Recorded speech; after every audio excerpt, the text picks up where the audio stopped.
Good morning. I am Dr. István Szintai. Let me show you the world in my eyes. We have access for the data of the diviner instrument, but before I show you the values or the data, I would like to introduce this instrument because this is not an HD camera.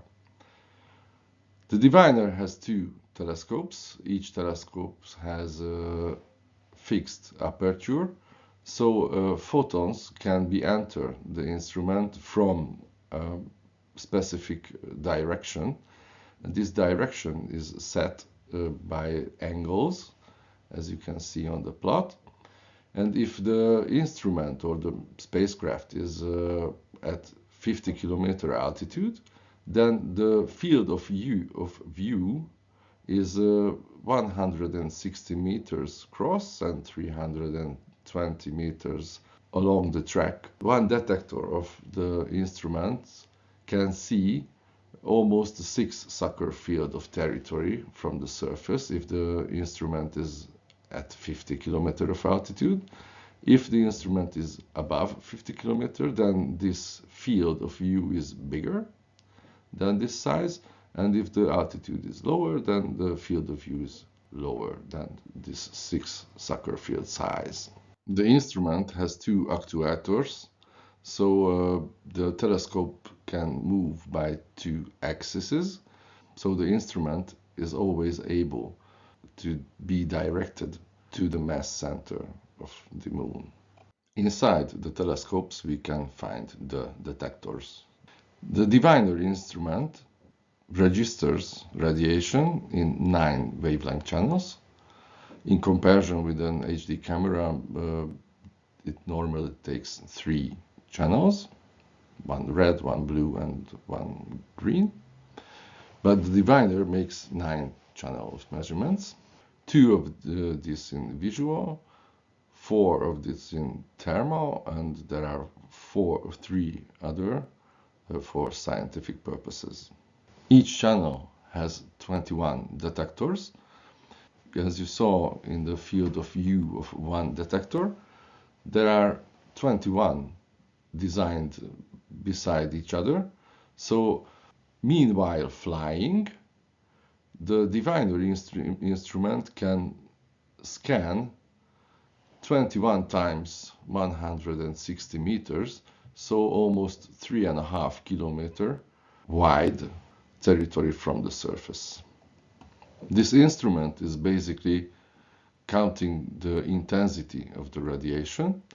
So each channel is designed to able to register the specific wavelength of the photons, but it only counts the photons and it resets the counting in a pre-specified time interval.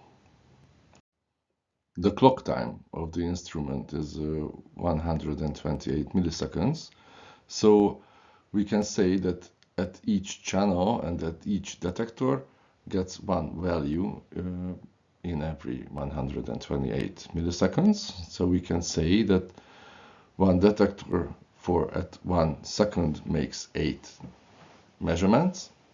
In comparison with an HD camera that has on x-axis 2000 pixels and on y-axis 1000 pixels, and if we think that 25 frame per second frame time, then an HD camera makes 50 million measurements over one channel, so one red, one green, and one blue will be 150 million measurements over 1 second. Meanwhile, the diviner instrument makes only 8 measurements in one channel, so this is not an HD camera. 8 measurements per detector per second. It's almost 2000 per second. It's almost 130 million data per an Earth day. It's almost 50 billion data of an Earth year. And since LRO was launched in 2009, and this is a still ongoing experiment, we have more than 600 billions of measurements that we can download.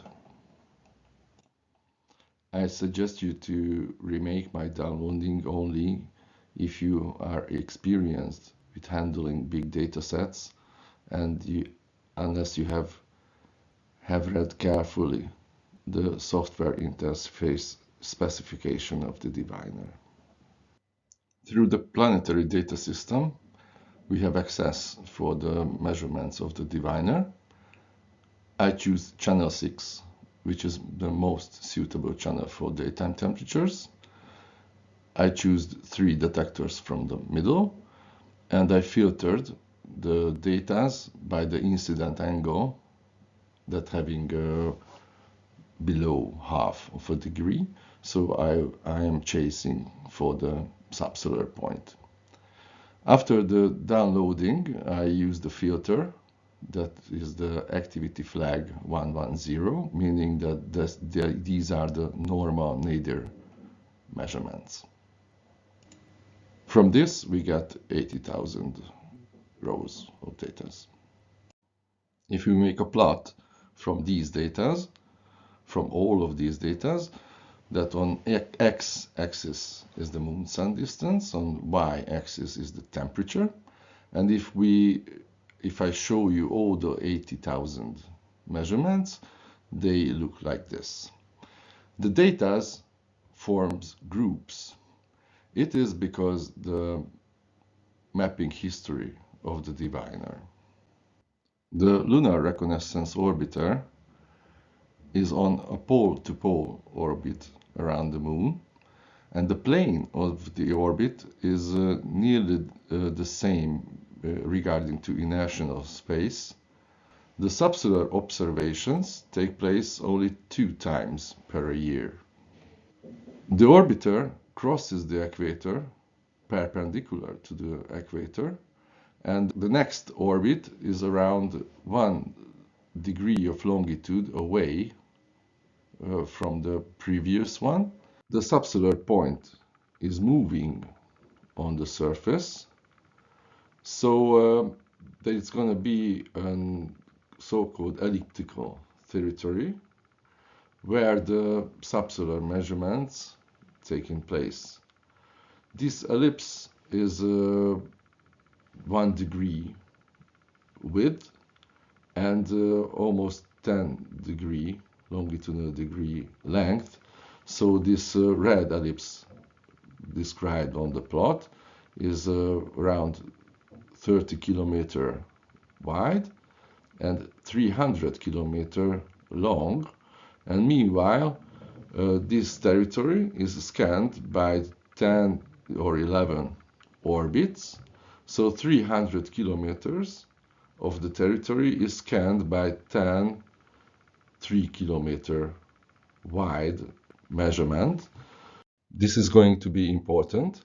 Only the 10% of the territory of that red ellipse is scanned by one subsolar observation. One additional information, this red ellipse is always in between the latitudinal degrees 2 of north and 2 of south, so we can count as the subsolar point would be always above the equator. If we write up the theoretical maximum of the standard temperature model without reflection of short-wave radiations, then that is going to be the yellow scattered line. And as you can see, in almost all groups, there are measurements that are above the theoretical maximum. How could this be? We can make a quick statistical evaluation of the data, as you can see on this plot. If we make an average of the temperature in each group, you can see it on the top left. And as you can see, there are 4 groups that the average temperature of 3,000 individual measurements is above the theoretical maximum of the temperature without reflection. And as you can see on the top right, if we find the maximum values of each group, you can see that almost all of these groups has higher values than the theoretical maximum of the standard temperature model. If we make a filter to see only those data that having incident angle below 0.1, then there will be almost 100 measurements per groups, and as you can see, there are a few of these that above the theoretical maximum line. And as you can see on the plots, the net correlation between the temperature and the moon-sun distance is around 0.6, 0.7, meaning that rather there is a connection between the two values than no connection. I will focus on the highest average temperature group, and I will chase for the law that describes its temperature. We can get back to that scientific article that tells us how to count the subsolar temperature on Moon. You can find this equation that describes the latitudinal distribution of the temperature. They did not say that what local time, so probably this is on the noon line, so between the subsolar point and the pole. But we are now curious about the subsolar temperature, so we can re-evaluate this equation. And if we are talking about the subsolar temperature, this equation would look like this. But we don't know exactly the subsolar temperature of Moon because we are flying 50 kilometers above the subsolar point, and we detect radiation. As the science thinks, the radiation is affected by the emissivity, and we detect radiation 50 kilometers or 100 kilometers away from the surface, so the radiation has to travel to the detector. And as you saw, the field of view is changing by the different spacecraft altitudes. So maybe there is a K function of diviner that can modify the measurements, but we don't know at all. But the emissivity is the property of a surface. It is in that measurement we register. With this knowledge, we can modify that function that would look like this, that we detect some temperature and it must be related between the solar constant and, as the scientists think, the albedo.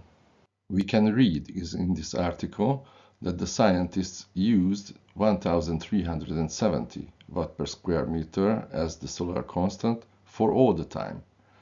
But from the second episode, we know that the actual total solar irradiance is changing day by day, and they did not explain why they used a constant number here.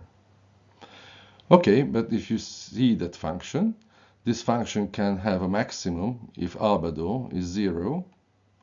So we can count that the possible highest temperature upon this equation is 394. But we measure 399. So sorry to say, but dear Dr. Williams and dear fellows, I don't believe you.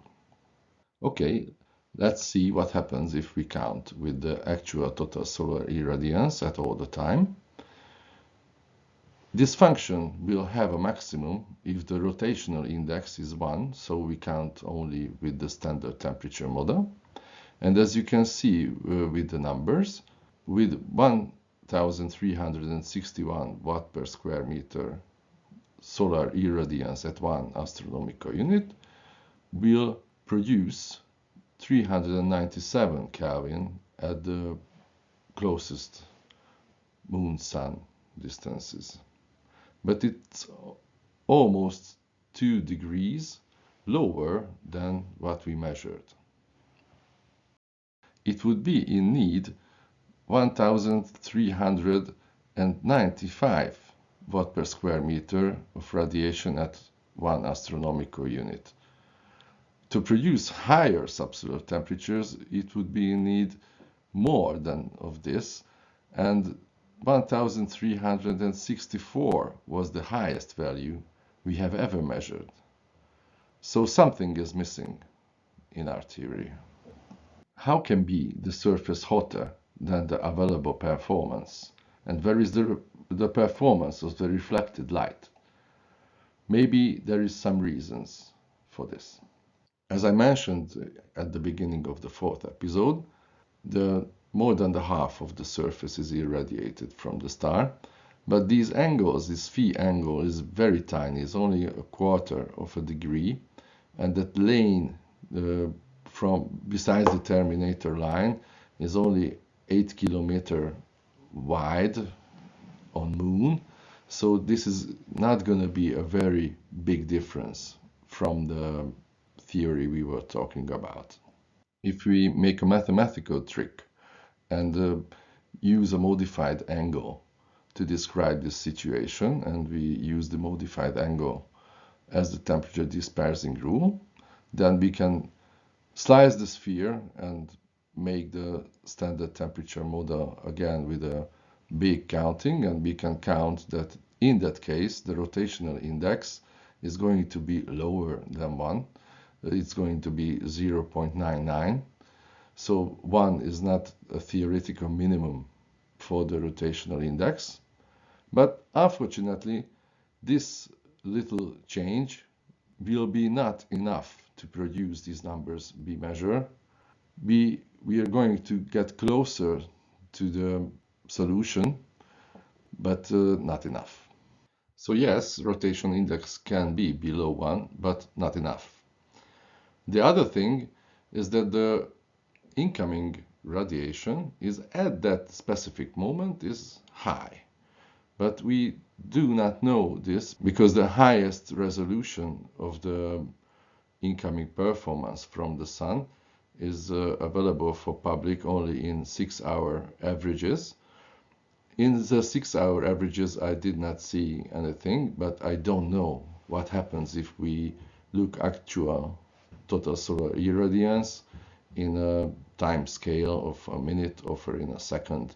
So maybe this can explain these high values we measured, but it can be that something is missing from this theory.